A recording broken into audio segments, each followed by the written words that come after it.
Holy shit, didn't crap out that time. Yes! Hey, there you go. Oh my God, Corey, your baby worked. Finally. Congrats, Cole. Honestly, I think it's probably my dog shit internet. 13, oh God, 13 Why is it happening again? Oh, and with that glorious little bit of lag, what's going on, everybody? Welcome to ASAP Podcast, episode We Quit Fucking Counting. We're live with Ian and Liz from Gun Gamers, the much more professional and better produced show than ours. No. Not really.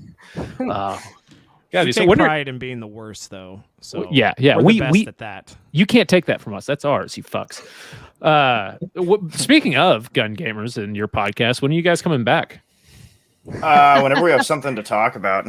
Yeah, I mean, there just hasn't really been a lot of airsoft stuff going on, so we kind of ran out of things to talk about, and I don't know, ran out of, I guess, guests, I suppose. Like, so honestly, we almost quit talking about airsoft for the most part on this show. This isn't an airsoft show anymore. We've had a couple of podcasts where we just had people completely unrelated to airsoft on it. Like we had the guitarist from the Acacia strain on. Nice. Yeah, nice. That was fucking cool. We were able to cobble some stuff together, I think, but yeah. I know that one of the guys from August Burns Red also plays airsoft. I was about to say that. Yeah, was that you guys? Somebody had him on, or somebody did something with him. I have no idea who it was, but I want to get him on at some point. But that's going to turn into Eric and Corey talking about metal, and then airsoft kind of going to the wayside. So, yeah. I mean, you got to take your wins where you can get them. Yeah, man, you know what it is. But a couple of open plays recently. I went to Eastern Front. And Kaylee, I know you've been to a couple events recently as well. Yeah, well, a couple. I just went to the one. I went to DFE. That was pretty much it. Because other than that, I just did like some open plays as well. So was that Battle for LA, the DFE that you went to? Battle for Los Angeles or Los Angeles. Yeah, I think that's what they call it. But it was Corey and I had a great time at the DFE at 878. Yeah, that's fun. Yeah, that was the one where Travis Haley had his monumental speech about being a gamer. Oh yeah, and his bag boy came with him. That's right. Yeah, that's his caddy. Yes.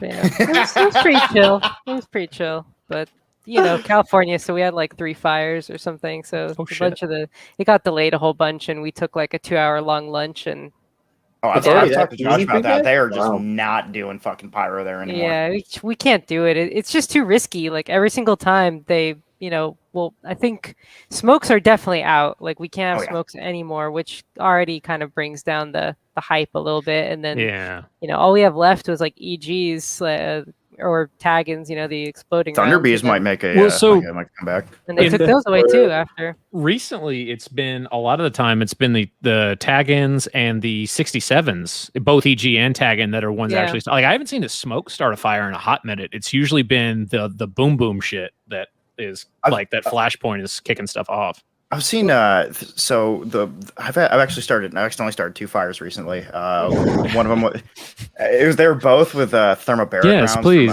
tell me more. TLSFX. So they were very old though, so instead of going boom, they kind of went whoosh. I'm like, oh, that's not good at all, Well, and I've got to shit and get off the pot. And actually, like I've never used a launchable tag-in before.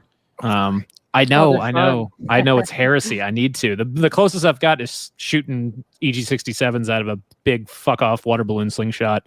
But I guess very cash money. It is very cash money. I still love that little ditty that we did for them that Punk put together a while back, which I'm kind of hoping Punk pops in at some point. I don't know what his plans were tonight. I know he's got some stuff going on.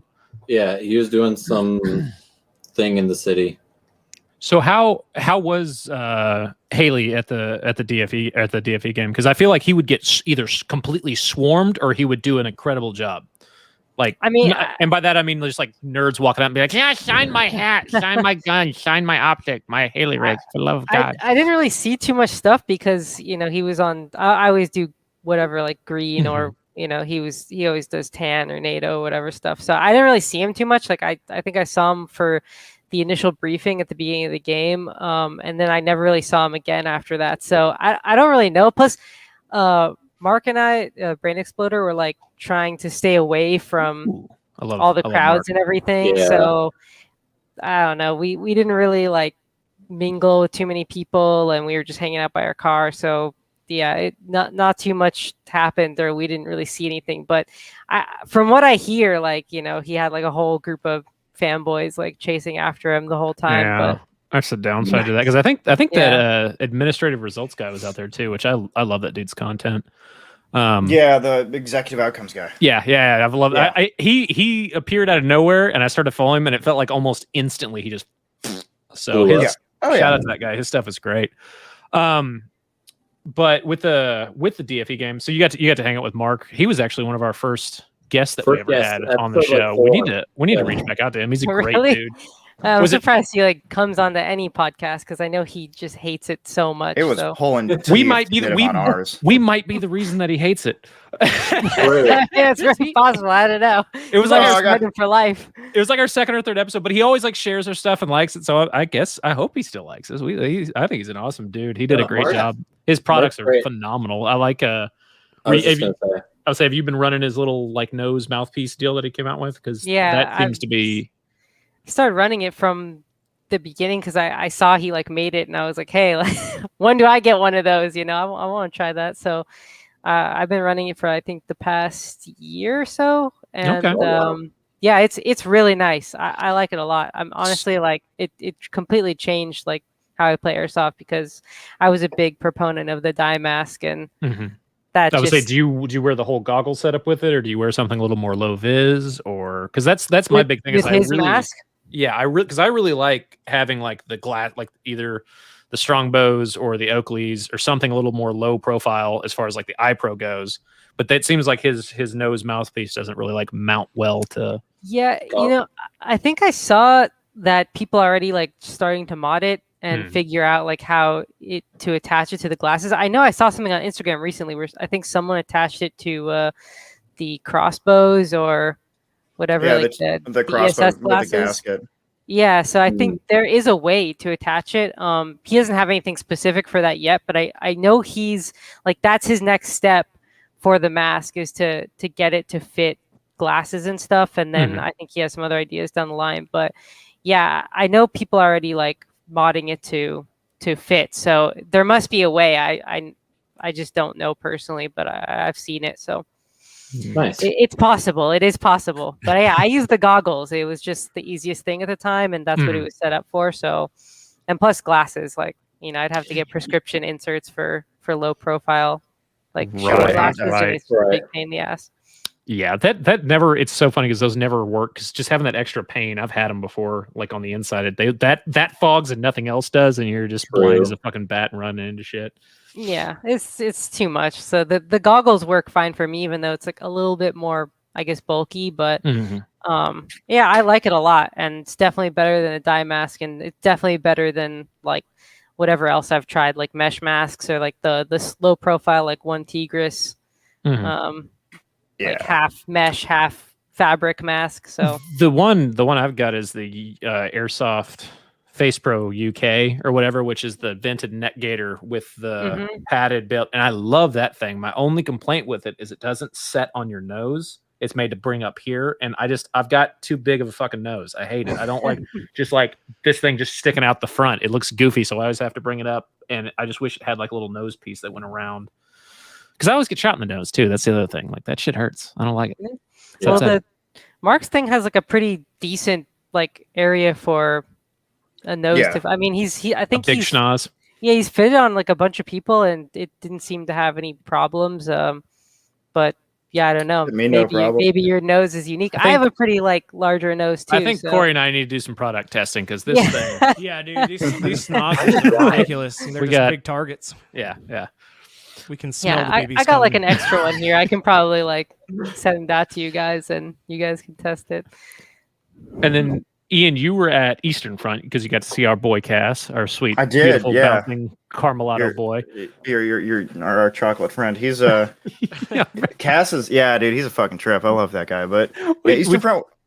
Go ahead. I was saying we tried so hard to have him on our shit show whenever we had Rev on the other day, and his internet just kept like shitting the bed over and over. And we were like, finally, we're like, No more cast until he gets real internet.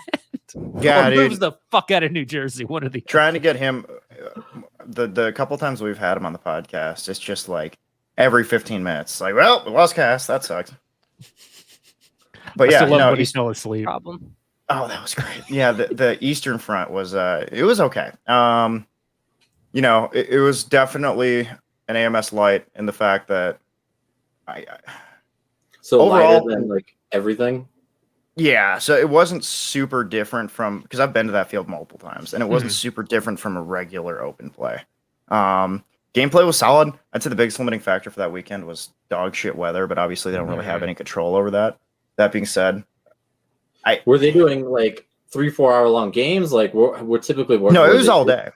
It was going all day, Continuous but it was game. like it's the actual game started at. I want to say step off was at like 10. Game start was 11, but it ended up being delayed a little bit, and then it went to like 6. And that was Saturday, and it went, and then hour long or like 2 hour long break, and the night game happened. Next day, same thing, but there was no night game obviously, and then they went to like 3 or 4. So, you had maybe 11 hours of total airsoft between the 2 days. And it was what, like 125, right? I think it was 125 bucks. Not yeah. quite as much as like the real normal events, and not. I don't know. I've never been to a real AMS event. My Really? only figure of reference is because like I don't think they really have had any recently that are super near me. The farthest I've ever actually gone for airsoft. They never go out there. Yeah, it's TX, Yeah. Oklahoma, like kind of the central area for the most part is where they stick to. Lower. Yeah, they're almost all based out of, I think, Bose in like Louisiana or something, and I think the rest of them are in Oklahoma, so it makes sense. I always have a pretty good time at their games. I'm not a huge fan of the AMSL. Like, I get why they're doing it though. It's smart because they're spreading out and they're trying to build fan bases in communities that they haven't been to or that they are already established in, and then they start hosting the big events there. So it's kind of like a feeder or like a feeler to see, like, at least in my mind, what is worth going to, as well as it's an easy way for them to keep revenue going while they're trying to come up with some newer AOs for these like way bigger events. Me personally, they don't really hold a lot of appeal to me, but I think for new players, which they are probably more geared towards, I think they're probably pretty perfect, because it's nice to be able to go to your local field and see kind of like how the structure of a big event would go off without having to totally dive in. How many people did they have, Ian? Oh, dude. So they had like, I think original number of people who signed up was like 480. So they had a lot of fucking people. Okay. That field is meant for like 150 people max. Oh gosh. So it was just constant fucking swamped ass contact. It was just like, oh, okay. This one was the River City one, or No, this was at Zulu 24. River City. Oh, okay. River City would be bad with 480 people. Yeah, well, because D14 is kind of perfect for it. I can imagine. Yeah, I've heard Minnesota D14 is fucking huge, so that makes sense. Big. Yeah, the Zulu. So for reference, Zulu is not a field where you can run technicals. Like they have technicals on, but like. Well, and again, this is meant to be an intro event, which I think is another part of the reason why, like, I said they don't really hold a lot of appeal to me, but it's not meant to hold appeal for somebody like me that goes to big events or goes to like the larger scale things. Like it's not made for me. It's not an event that's tailored for me. It's tailored for like a kid who just got his first G&G and heard Milhiam and was like, oh, that sounds super cool. And that's great. Entry level events like that are great. I will absolutely say that this was better ran than a lot of other events that I've been to, which are touted as entry level events. That's good. That being said, I'm not. I don't know. Again, I don't think I'm the target audience either, because back in March I was cadring down at Saratov for Milsom West, and like that was like perfect possible experience, because not only was I down there, I was hanging out with the boys. I've been hearing a lot of good shit about that at Milsom, that Battle Ranch Milsom West game that just happened. Down in Salsk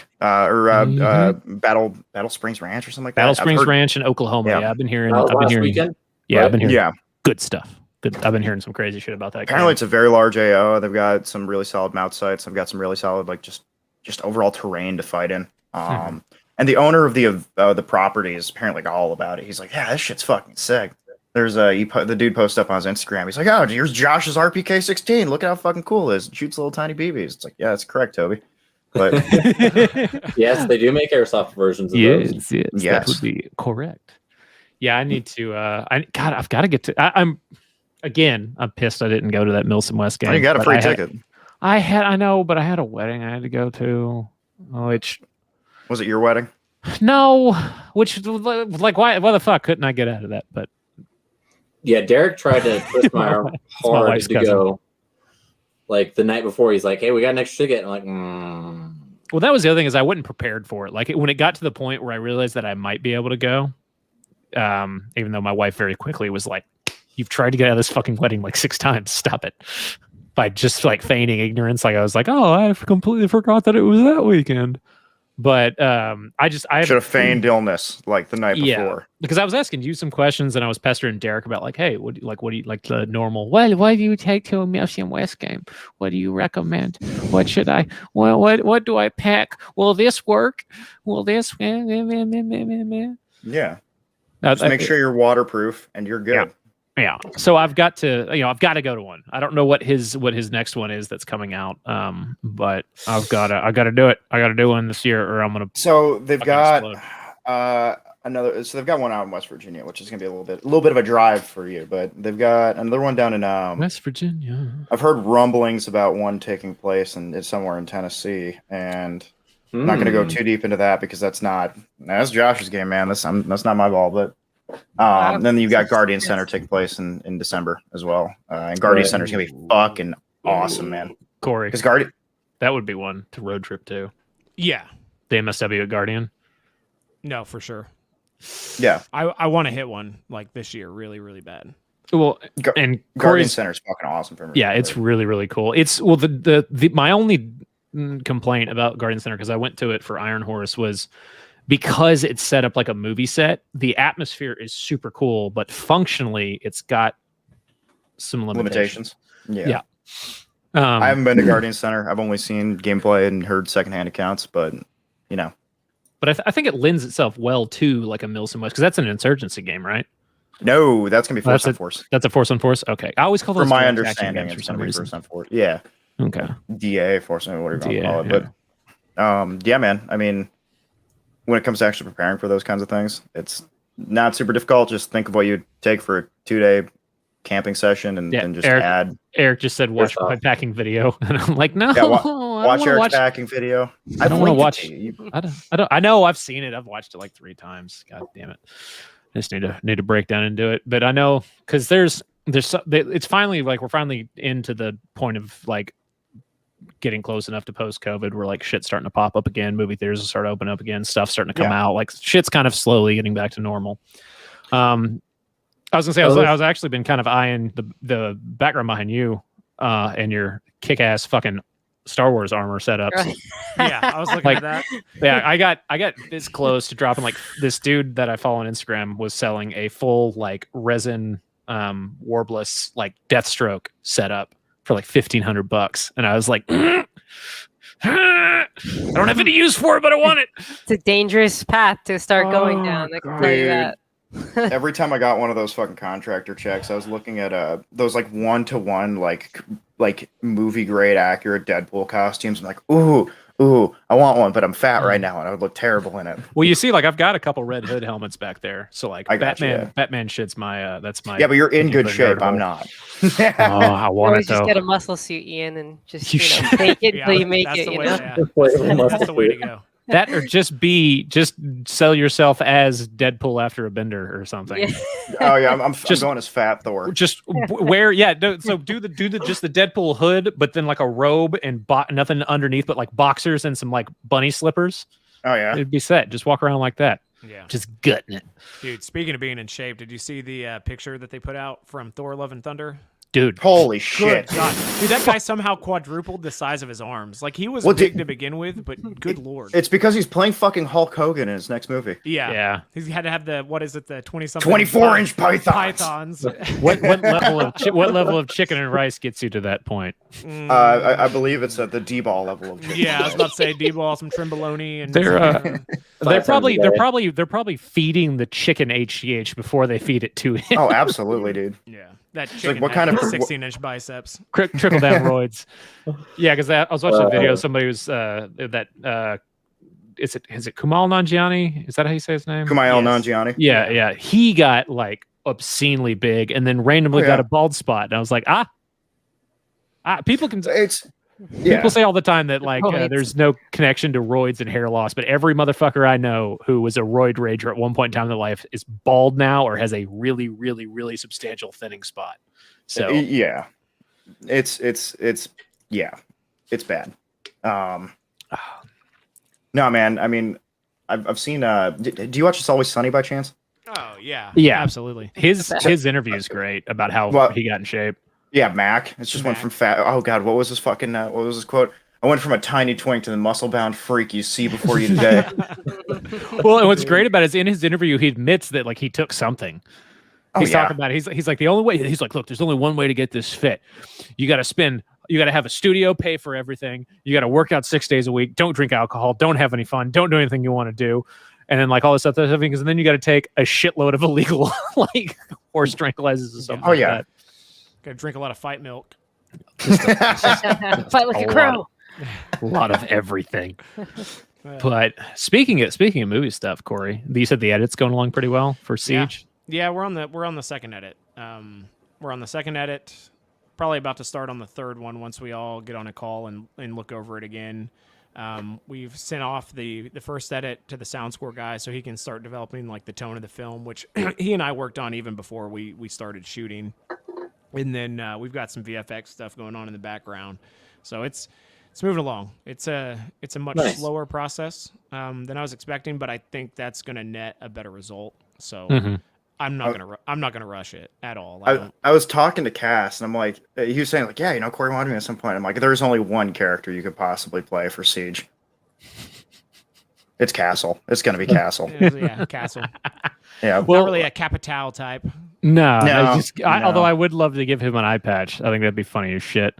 But he wouldn't remind me of Capital. He'd be more of the explosive expert from fucking Team Fortress, the Scottish one. The inexplicably Scottish black guy. Yeah.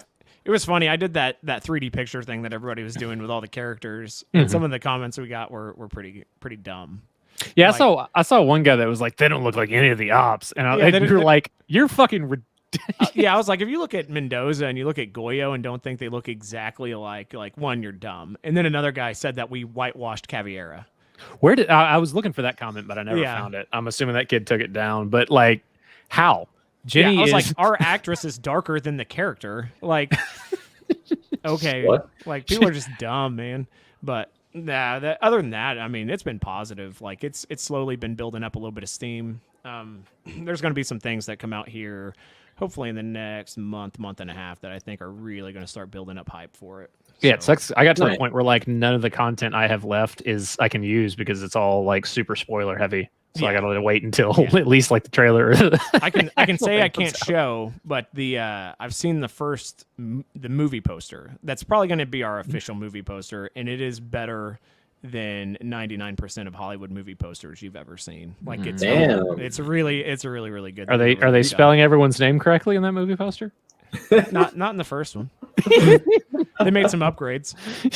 Fuck you. Do you have a projected like actual length of the of your film or no? Roughly 20 to 22 minutes is what I think with all the credits and everything. Yeah. So to go out there and to come up with that time in just 3 days of shooting is pretty incredible for as good as it is.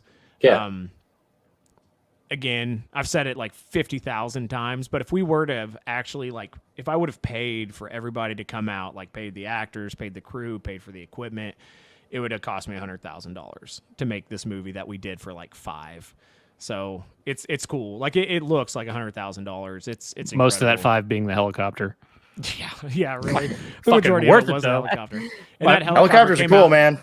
And he came out and did it for like a tenth of the price. Yeah, he had nods on and shit too. Yeah. It was like dope. he heard about what happened with our situation and showed up to help. Like that whole town, Mineral Wells, is phenomenal. Like I think it's going to be a big film town, and we were the first ones to take advantage of it, which is kind of cool. Like the film commission came out there, they gave us money to be out there. Awesome, man! We need to go. We need to go play at the Breachpoint Field again soon. They haven't been running games recently. So. Yeah, they had something going on there where they weren't able to, I think, for a while. So I can't get into that too much, but I think they're trying to do a grand opening here in a couple months. Yeah, I was talking about it the other day. Yeah. Any spoilers you can give away? Any M. Night Shyamalan Ding Dong fucking plot twists that you can put out? There is absolutely no plot twist. In fact, so believable. In fact, there may barely be a plot. But I would say it's pretty balls to the wall. it's a balls to the wall action film. It's essentially like something happens, there's a brief, and then they go execute the mission. Like that's the kind of movie I wanted to make. It was experimental for me. It was something for everybody to kind of get their feet wet. Like nobody that was in it is an actor except for my buddy who played a small role. That's a police officer here in Oklahoma, and then Noah who acted with me in Overlord. And Mendoza too. And then another drama. And then, and Mendoza just finished his first one. And his movie that he was in is getting like a crap ton of like notoriety. Inglewood Films, right? Mm-hmm. Look up Inglewood Films. It's called The Shoebox. It isn't out yet. It's making the like local circuit stuff. What do they call those things? Film festival circuits. There you go. And I think they've it's like won. Cannes and Sundance, stuff like that. I don't think they've gone to the big ones yet, but they've gone to some pretty big ones, and they're winning a lot of crap. So, nice. I believe it. Something to look for. I mean, and Mendoza's got some chops, man. Like he did a great job. Yeah, he's got one scene in particular where like we all just kind of stopped and we were like, "Holy fuck, dude!" Wow. Okay. Yeah, everybody did great, but it was cool because it was just experience for everybody. Like, Wayne wanted to shoot an action film as a DP. So he was able to bring his equipment and do that. His brother wanted to come and do focus pulling. He was able to do that for the first time. His sound guy was able to come and work sound for the first time. Like everybody kind of had dabbled in these things and had experience, but somebody needs to connect Zack Snyder with Wayne's brother so he can fucking learn how to focus a camera. Well, Zack Snyder hates things being in focus, man. He loves that depth of field. That Army of the Dead movie is terrible. That was the most terrible. That was the most poorly written film. Oh my god! What my it looked bad in the trailer. You're talking about the DC edit or what? No, I think right now with COVID and everything, any good script is going to be like put on the back burner because they don't want to waste it in a time where it's not going to hit theaters. They're not going to get their $1 billion. So what you're seeing right now is movies with a cast of 5 to 6 people. They're never in the same room. They feel very small. They try to make them feel big with like CGI and stuff, but it feels like a typical DC movie where you can tell it's shot on a soundstage the size of my office and they're trying to sell it like it's a battlefield. It just doesn't work. And that's what. Where's Top Gun, man? I want fucking Top Gun already. Dude, that's the only thing I'm looking forward to. That and Black Widow, like those are the 2 movies I'm looking forward to. Like I like them. The Marvel movies are all terrible, but I enjoy them. The newer Marvel shit that's kicking off looks entertaining. Like the Doctor Strange and shit like that. Dude, the Eternals trailer put me to sleep. That movie's gonna blow. Yeah. That is the most boring trailer that Marvel has ever made. Why would they pick the Eternals to make a movie? But like, I get it. They've done a really good job of taking like super obscure. Sorry, we're gonna go on a fucking big nerd tangent for a second. They've made the MCU's made like built the MCU on B-list characters. A lot of people don't realize this because a lot of these fucking people didn't actually read the comics when they were kids. But Iron Man, Captain America, Thor, these were not popular characters. They were not A-list characters. They weren't. Marvel essentially for the longest time had Spider-Man and the X-Men. The Avengers were like not a big deal. And then the Guardians of the Galaxy is like fucking C-list at best in the comics. Yeah. And I think that's what they're doing with the Eternals, where they're trying to take characters that they think they can mold into the universe they've created, and they're plucking them basically out of obscurity out of the comics. But like the Eternals, even the Eternals seems like a weird choice. Like the Guardians of the Galaxy, I kind of got because I was like, okay, yeah, it's a space romp, like it'll be fun. But the Eternals, it's like, I don't know. No, I feel that. I mean, I don't know. There's just a bunch of characters in the Avengers that I just don't care about. Like, oh, it's like Captain America. It's like, oh, great. His superpower is leadership. It's like, I don't give a fuck, dude. I love it, man. Like, honestly, I think the best movie they had is Winter Soldier to date. No, it's because you got Captain America. It's like, yes, we will defeat this. Shut the fuck up, Steve. I don't care what you got. Yeah, no, he's a cheeseball character for sure. But that was just the best. That movie was written. Well, I want to see Iron Man fucking blasting lasers out of his hands. Yeah, the Russo brothers are talented.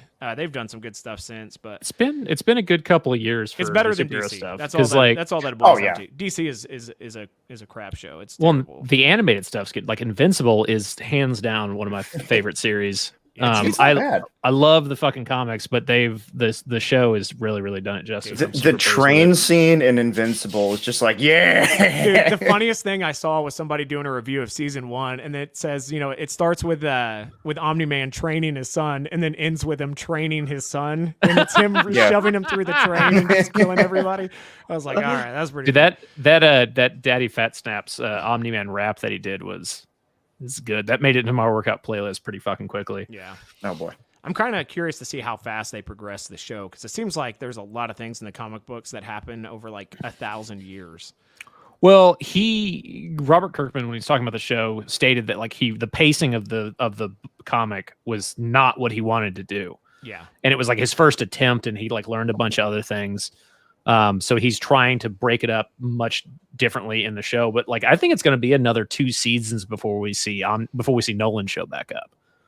Because there's a shit ton. Like it's nice that Invincible has a very definite beginning and a very definite end in the comics, but there's a bunch of shit in between. So they've got a good 8-10 seasons worth of that show that they can crank out if they want to. Yeah, if it makes it that far. I saw that Jupiter Ascending or whatever. What was that horrible Jupiter's Legacy? Show. Yeah, Awful it got canceled. It's already canceled. Yeah, They're not doing terrible. a season 2. Terrible show. Oh, that show sucked. Speaking of sucky shows, man, I've gone down the rabbit hole of like the DC shows on the CW that are on Netflix. Oh my gosh, they're terrible. But once you start it, like you just keep going. It's like watching a train wreck in slow motion. Gosh, it's so awful. They're all just terrible.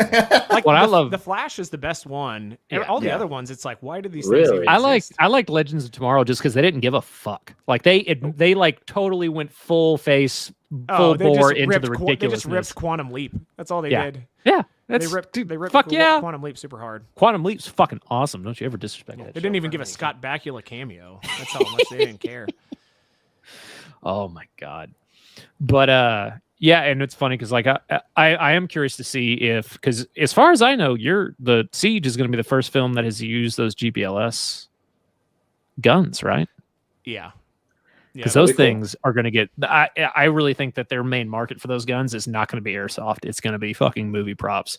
Are they, in terms of overall airsoft performance, are they like any good? Nobody shot a BB through them. David Lee took some and was Pat. full testing him with Anthony Patton, so he'd be the guy who knows. Do you get to shoot one with Mark at all? I thought Mark had one for a bit, and I know that he had to resend it back like multiple times because it kept breaking.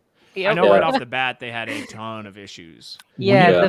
The first one he had didn't really work that well and sent it back. And I think he had 2 actually. And he sent one back and he kept the other one. And that one didn't really work too well. And he might have sent that one back too. But I know he brought it. They sent it back to him after they fixed it or whatever. And I remember we had this whole conversation with them when we went to Airsoft Con. And they were like, "Oh yeah, like we're gonna take care of it, no problem." And when he brought it to the field and started playing with it, it was the same. Like it just didn't work. Yeah. Like it jammed all the time. And when you don't put a BB in it, because we beat the fuck out of those things. All I can say is dealing with them as a company on the film side was like amazing. It was. They're super nice people. Yeah. No doubt about that. Yeah, the dry fire functionality though, they're incredible. But I was really curious to see like BB wise, because it's got all these neat features and it's got all these moving parts. But in my experience, the more moving parts you have in an airsoft gun, the less it works. It's gonna be. Yeah. So, but like I said, for the sake of the film, like they were just having the context cues, having that recoil, having like the actual like decently difficult trigger pull, like everything about it was just right. God, yeah. Well, I don't know that we had any break, and if we did, they sent. Oh my gosh, I'm brain farting on his name. Like the CEO came down and was like in the movie, and yeah. Well, one, they paid us. They gave us all the gear for it, and they were there to tech them if they needed it. And I don't think too. Yeah, they took care of charging them, putting them together, getting all the accessories on them. Like it was like having a props master just for the guns, which was really helpful. Did you actually put them in like the film itself, or? Oh yeah. They're super they're like the main gun. Yeah. So no, I mean the guns. I mean like the prop master. Yes, he's got a scene. Yeah. Okay.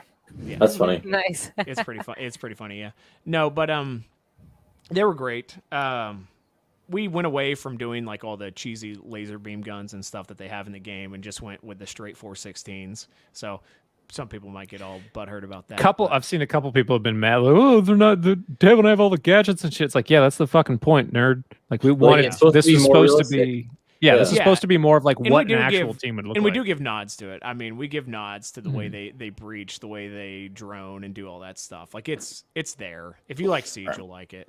We're gonna need a Rainbow Six Vegas 2 film now. Dude, well, I feel like it's gonna be like the main downside is like people are gonna get upset that it's more a like realism style movie. And it's like I think it'll translate. They will. They will. And I mean, here's the thing. I'm not gonna like my character has a neon uniform and a top hat in the game just because it's stupid. Like I'm not gonna do that in a movie. It just doesn't make sense. Like none of their uniforms make sense anymore. It's no longer an actual like grounded tactical shooter like it was when it first started. It's not. No, because you got people just running towards people. It's like before. We should have had one. We should have had one of the bad guys do that down. I stopped playing the game when Jackal came out. Like I literally was like level 146. Like had literally hundreds of hours into that game, and it started. Once Jackal got introduced, I was like, this game's going to go to shit. But I know it's still very popular. Well, I mean, they're scanning. You can scan footprints. You can shoot air jabs, like little explosives that blow people across rooms, like just goofy stuff like that. And I have no interest in doing that. I've got about 45 minutes in the multiplayer of that game, and I'm like, yeah, I'm good. Yeah, it's not a rainbow game to me. So I'm way too big of a sweat lord to get into a game that competitive that late. Because if I'm not good at it, I don't want to fucking play it. It's a great shooter for what it is. Like a very small, like compact. You have your objectives; they're all right there. I like that about it. Corey posts though are fire. Like you just literally just randomly just shooting people through walls, and then it's just like kill. It's like okay. I've been sweating. I don't videotape the 9,000 times I get headshot trying to get through a window. But it's fun, man. It generates some pretty cool clips. I've been the sweatiest human being on the planet on Warzone for the last like month or so, because it's like the only thing I can do after I get home from the gym because like while the baby's asleep. I can't play VRs, man. I cannot play battle royales. Yeah, I was gonna say, Ian, Liz, what are like the main games that you guys play on a regular basis? PUBG. Kaylee, what do you play? Yeah, there you go. The worst game of all time. We used to play the crap out of it. Cole PUBG's fun. Yeah, but like Mark and Kaylee have like 3,500 hours. What happened? Yeah. Well, you guys had the most so I'm gonna nerd out a little bit here. You guys had the most intense Valheim setup I've ever seen in my fucking life. Like I went and I watched YouTube videos, and I have to this day not seen anything. Well, I've seen some cool ones, but I haven't seen anything like on the same scale of that castle that you guys built. I mean, there's some nutty stuff now, but there's some wild for Survivor base. Yeah. Now, are we talking about the original one that was built in Arma, or are we talking about the Valheim? This like Minecraft. I'm sorry, I'm way behind. Oh, okay, never mind. Yeah, I mean, so like when it first came out, I'm like, oh, this looks pretty neat. And then Kaylee and I both bought it. Like, yeah, let's give it a shot. And then it's like 4 a.m. Like, oh, this is a fucking experience, you know?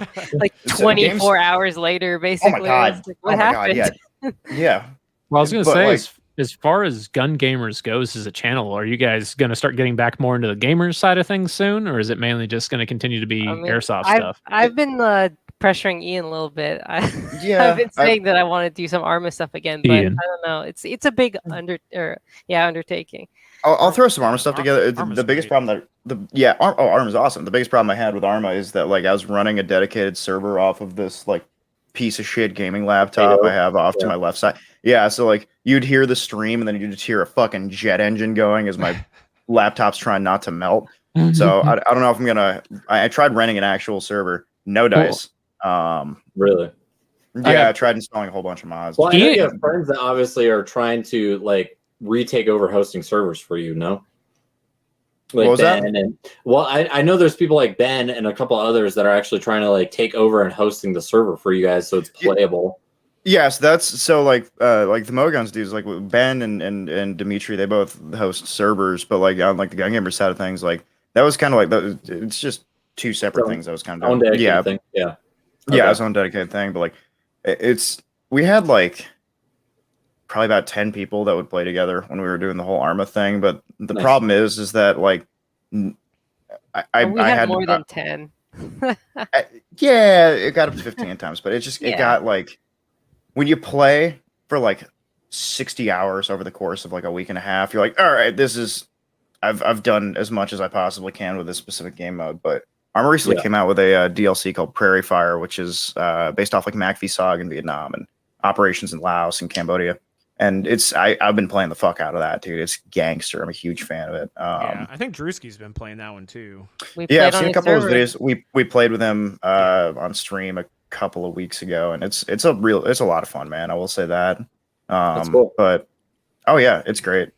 Thing is, it's the main game mode I'm interested in is still kind of in beta, and that's the problem with Valheim as well, because I put like 90 hours into it over the course of what's like that 3 weeks. fucking space game? Never really make it out of beta anymore. Star Citizen? Yeah. What's that? Is that the one that you guys bullied me into fucking playing? And then Fuck that game. Fuck that game. You have the worst luck with Star Citizen because it's just bullshit. It's getting a plane, hangar door won't open. Okay, cool. Getting somebody else's aircraft, and then I get into one, and I finally get out, and somebody attacks me, and I blow them up, and then I get sent to fucking jail. And then while I'm in jail, I'm just aimlessly wandering around in the prison, and I somehow found the exit, like right as my sentence ends. And so then it doubled it because I fucking went back in. I was like, oh, this is the exit. Oh, weird. I just randomly found that. That's cool. Oh, my sentence is up. I'll go back in. And when I went back in, I died because I fell or something, and it was like, oh, your sentence is now 12 hours long. Sounds like you're just a crappy citizen. Fuck. Well, here's the problem with all the fucking Chris Roberts simps. Are we allowed to say that on Facebook? I don't give a shit. Okay, the simps for Chris Roberts, they're just like, no, this game is working entirely as anticipated. When you get sucked out of an aircraft or out of a spaceship while getting into the bed while you're in hyperspace, it's working as intended. It's like, dude, this guy wants to have fucking like actual like insurance in the game where like if you lose your ship, you actually lose your ships. What the fuck are you talking about, dude? I paid like $90 for that. That's the same thing they do in like Eve. So don't get your panties in a bunch. Those hardcore space sims are dude, that shit gets crazy, man. Like, but then you see the other weird disconnect of it's like, cool, you've got that, but I have nothing to do in this game, and it punishes me horribly for there's no depth to it. That's why like I'll still hop onto like Elite Dangerous because there's actual like missions and like you can explore, more than one, space. Words not good at them. I went hard on a dino sim for a while called Path of Titans, and I was playing the shit out of that. But there's nothing to fucking do. There's nothing to fucking do because there's no AI dinosaurs. Like I was like, oh, this will be fun. You can like you and your buddies can be like velociraptors and like hunt shit. And it's like, oh, there's only other players. There's no like AI I can fuck with. Oh, and everyone's a goddamn Spinosaurus. Dope. So like, there's nothing I can fucking do. That was the dumbest description of a game I've ever heard. What, to be a dinosaur? Yes. That just sounded so stupid. Weird. Yeah. Well, you're. Sometimes you want to be Sometimes you want to be a dinosaur, man. What the fuck didn't want to be a dinosaur? It's like that goat simulator game that came out a few years ago. That game was like 100% meme. Yeah, you could just shoot your tongue around and just. I know they made. That was a glorious the company that made that is actually the company that made Valheim, I think. Yes, really? it is. Yeah. Yeah. It's a fun. It's a cool game, and like the attention to detail is really neat. And there's a bunch of dinosaurs you can be. But yeah, there's nothing to do in the game, so it's like it's super fucking pointless. At least right now, because I think it's still in like super early alpha or whatever. Yeah, no, absolutely. I'll stick to my '90s games, so like I'm good. Age of Empires, let's go. I've been starting to play some of the classics, man. Like I'm looking at getting back into WoW Classic because I saw Burning Crusade just came out for that, and I've been so disappointed with fucking video games for the last like year and a half. Like I was saying this the other day. I'm just waiting for Battlefield. Aside from fucking like Red Dead 2 and Far Cry, nothing good has come out in like the last 4 years that I've like seriously enjoyed. I was so excited for Cyberpunk. Yeah, and Haley was bullying me for this. Yeah, I don't know why you buy into that hype, dude. The game sucks. It was because, and for me, at least personally, it was the Blade Runner aesthetic. I was like, fuck yes, I get to play in like a Blade Runner-esque universe. This will be super fucking fun. This will be super cool. And even now that it's fixed, the game is still like mediocre at best. Like the storyline's okay. You've got a little bit you can do, but it's super fucking linear. Well, it's like, how does the company that produces The Witcher produce that dog shit? Because The Witcher was a book first, and they had all their source material handed to them. And this is what I said. So was Cyberpunk. Like, Cyberpunk this is what I said so many times. I was like, okay, for The Witcher, they already had all this stuff that they could take from. Like, they didn't have to do too much other than build the world like digitally. But Cyberpunk, that's like a whole new universe, and because we had a conversation. Me and my buddies were having a conversation the other day about like good video game adaptations, and one of them said The Witcher. I was like, no, it's a book series. The show is based on the books, not on the games. And there was a show like years ago too that I think came out in I forget, like Norway or something, and it's like Polish. Polish. Yeah, it's like 20 years old, 30 years old or something. The biggest problem that video game adaptations have when they're not based on a source material like the books, once again, we're going down a fucking rabbit hole here because I just had this argument with somebody. They so like The Witcher again, they had the books, they had good source material, they had a grounded set storyline, easy to go with. The thing they always fucking do, and I don't know why studios do this in every goddamn video game adaptation. The new Mortal Kombat, they did it. Monster Hunter, they did it. Any like video game adaptations, they try to ground it in our world. They try to ground it in like our reality. Like, why the fuck did I need Cole Young or whatever that stupid ass random movie only character was they threw in the Mortal Kombat to ground it to the universe? No. Everyone knows what the fuck Mortal Kombat is. It's a tournament, dudes fight, motherfuckers die, one dude shoots lightning out of his fingertips.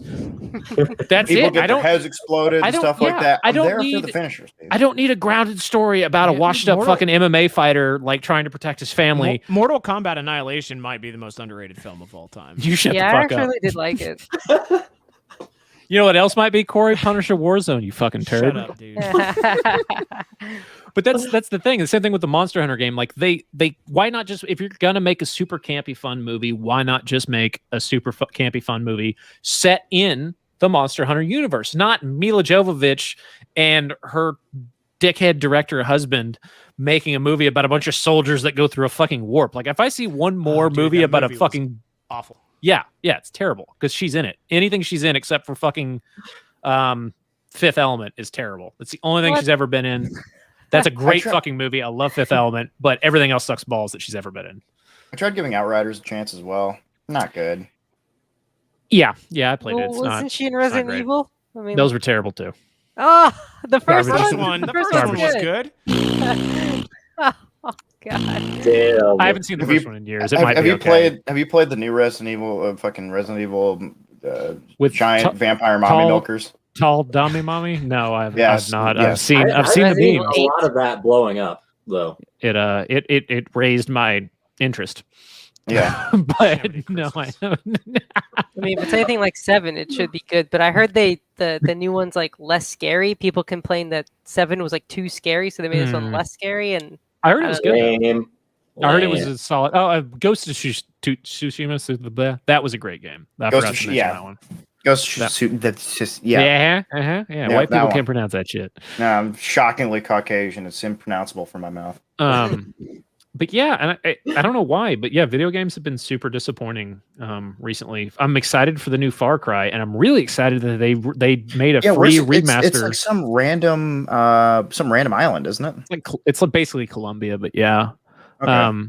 But they made a remaster release of Far Cry 2, which is my favorite. Ooh, the one in Africa where you're hunting the jackal or whatever. Yeah, all I want is a sequel to Blood Dragon. Blood Dragon was gangster. It was the single greatest DLC of all time. Nothing will ever get better than that. It was so good. I've got a couple of like Red Dead Undead Nightmare is still. But do you listen to the soundtrack? Oh yeah, the soundtrack's gangster. In Blood Dragon, but then Bad Company 2 Vietnam, just because I'm that nerd. Like that holds a special place in my heart. That game's same. Yeah. So this will be a touchy subject, but yay or nay on the new Battlefield and what you guys think, because I'm super concerned I'm super concerned that they're going fucking too futury with it, and we're gonna get like laser guns and jetpacks and a bunch of dumb shit. All I need is like just give me like 2020. That's all I need. Yeah, so I've heard it's supposed to basically go up to like 2030 is what the time frame they're thinking about. So I think it's gonna be good.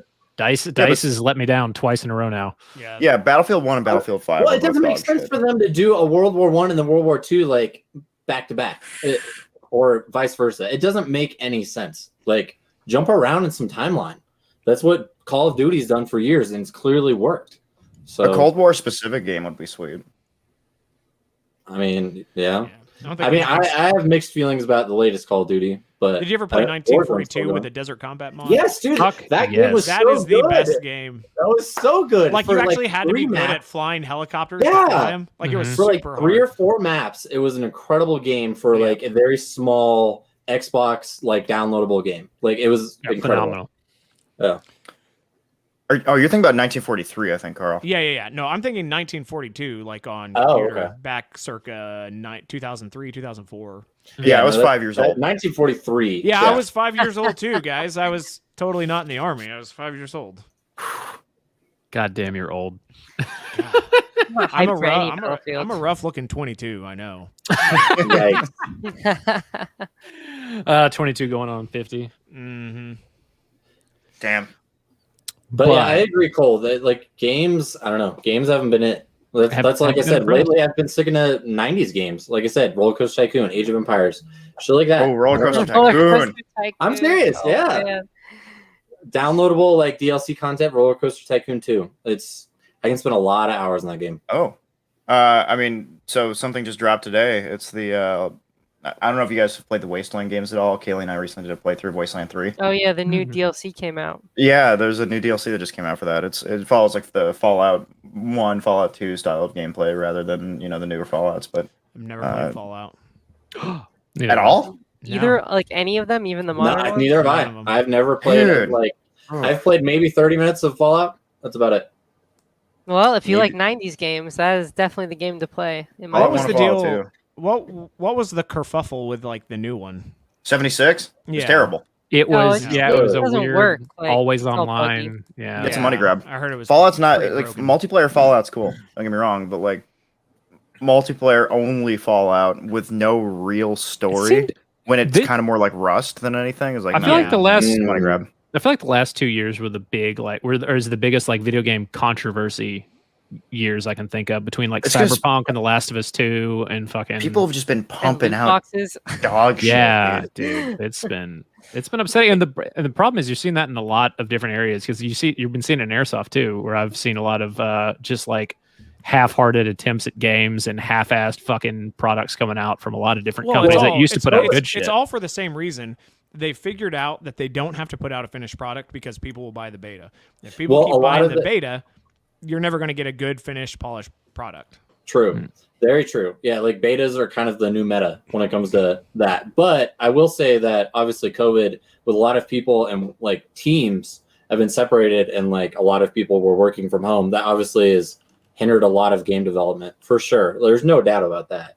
Oh, no, absolutely. Yeah. I've noticed a lot of indie games have been really solid that have come out in the last couple of years. I mean, I feel like this was a good time for small industry people to thrive and succeed. Yeah, try to step up. Yeah. Well, I mean, if you look at Valheim, and that's a perfect fucking example of it. It was made by like 5 or 6 dudes, and they sold like 5 million copies of a $20 game. Like they've got plenty of money. Somehow to that game's like 100 megabytes or something. What is it? It's like no, it's not. It's like 2 gigs or something like that. Content. It's insane. Content consumption went through the roof during COVID, and it's just like there's so much room. There was so much room for people to like create something, and it just grow exponentially during that time frame. Oh my god, yeah. But I will say a solid game that has came out that I don't think it has a pretty big following is Valorant. Honestly, Valorant's been pretty good. That's like the CS League it's like type thing, right? The League of Legends CS:GO style game combo. Yeah, and like I said, it continues to do really well. I mean, Shroud was literally watching the tournament happen and had almost 300,000 viewers. Wow. Which like consistently for 3 or 4 days in a row. Is it big? Is it like super big in the U.S. or does it have like a really big worldwide following? Like because I worldwide. Yeah. Okay. I think Dr. Disrespect's the only streamer I actually watch, just because that guy's legitimately fucking entertaining to me. He's funny. He's pretty great. He kind of figured out like how to be a professional wrestling personality while streaming. Really did. It's hilarious. Who are your guys' favorite streamers? Oh, there's a couple of smaller streamers that I've been paying attention to that like did you watch Machinima Respawn back in the day? No. Okay. There's a guy, the guy who was real popular on Machinima Respawn and like one of their specific programs that I still watch to this day. And then a lot of them are just people I know that stream. I don't really watch any of the bigger streamers because it just feels super impersonal. Yeah, I mean that's more relatable. No critical. Moist. I don't even Moisty boy. Critical. Love that dude. Big Moist. I don't watch his streams, but I love his YouTube channel. His YouTube channel is fucking hilarious. But his when it comes to really big streams like that, like if it's any bigger than a couple hundred viewers, like it just feels super impersonal. Well, I love, and the big thing with Moist Critical, I love the very content that he puts out. Like, it's where he always had those 2 gigantic dildos, and he's doing random science experiments with them. It's all over. Sometimes he watches YouTube. Sometimes he streams games. He'll play D&D. Sometimes he challenges Belle Delphine to a fisting contest. Like it's wild, man. Dude's all over the place. But and that's super entertaining content on YouTube. But I don't know. This is my personal take. If I'm watching a streamer and I see 5 people sub, and it's like, thanks, random improperly pronounced name, for giving me your $2.50. It's like, cool. It's like, okay, well, that's it's just not super personal. You can't really have a conversation with a person. I feel like that's what I go to streaming for. On being super impersonal, I think we're about wrap time. Love having you guys on. Do you have anything coming up? Anything you want to plug, or anything that's new to you, to gun gamers, to anybody? We'll get back to streaming at some point in the near future. Please do. Try to get a podcast going, maybe, and then if we can try to get together some people to do some Vietnam goodness, then that'd be sweet too. And if anyone wants to join us, Cole, when are we gonna start seeing more Twitch streams? When I have time, dude, I'm so fucking busy right now. I might stream a little bit tonight. I gotta see. The only thing I really play is Warzone, and I'm way too sweaty to stream that because I get irrationally upset at that fucking game. But that can be your thing, the sweaty streamer. No, just become like a Wings of Redemption who isn't lying about everything. Could be like Tyler 1, It's just like ah. Tyler 1 is so cringe. Oh, dude, love Tyler. I took too much pre-workout. With all that bullshit aside, thank you guys for coming on. I'm gonna go ahead and cut this off. Thanks, guys. Carl, Corey, you got anything for we swing out of here? Nope. No. I do have a YouTube now. I'm putting all our behind the scenes stuff on there. It's Tactical Dork also. When's mine coming out? I don't know. They said yours was so terrible we might not air it. So, no, just joking. I don't know. I don't control the schedule. It's just whenever it gets edited and fed to me. So I've got. I think he's doing them in order of when you recorded them. And I'm pretty sure I was like one of the last ones. There's going to be one coming out. We've been inconsistent, but we've got 3 ready to go. They're uploaded that are scheduled to come out every Monday for the next 3 weeks. Nice. One's the props guy. One's one of our actors. Huge shout out to Dorsey and Walnut Tree Films. He did such a good fucking job for behind the scenes stuff. Dude's absolutely phenomenal. I'll have him back in a heartbeat. But we're gonna keep putting that up until we start doing the teasers and some other stuff, and then the film will come out in a way that's gonna be cool, and it's gonna be awesome. Nice. All right, we're out of here.